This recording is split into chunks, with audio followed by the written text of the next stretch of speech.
Saudi अरब में रमज़ान मुबारक का चांद नज़र आ गया। सऊदी अरब समेत खलीजी ममालिक में 18 फरवरी को पहला रोज़ा। सऊदी सुप्रीम कोर्ट ने चांद नज़र आने का ऐलान।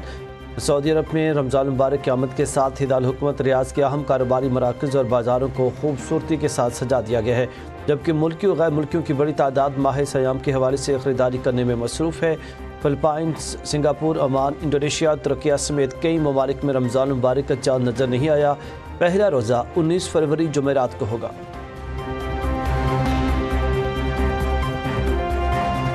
वज़ीर-ए-आज़म मोहम्मद शहबाज शरीफ का कतर के अमीर शेख तमीम बिन हमद अल सानी से टेलीफोनिक रब्ता। दोनों रहनुमाओं ने एक दूसरे को मुक़द्दस माह रमज़ान की बाबरकत आमद पर मुबारकबाद पेश की और उम्मत मुस्लिमा के लिए अमन और सुकून की दुआ की। पाकिस्तान और कतर के दरमियान गहरे बरादराना ताल्लुकात को मज़ीद मजबूत बनाने के अपने अज़्म का इयादा किया।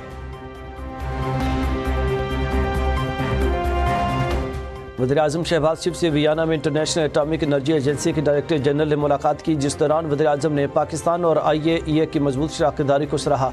इस मौके पर लाहौर को IAEA ताउन मरकज़ के तौर पर नामजद करने के मुआहदे पर दस्तखत किए गए।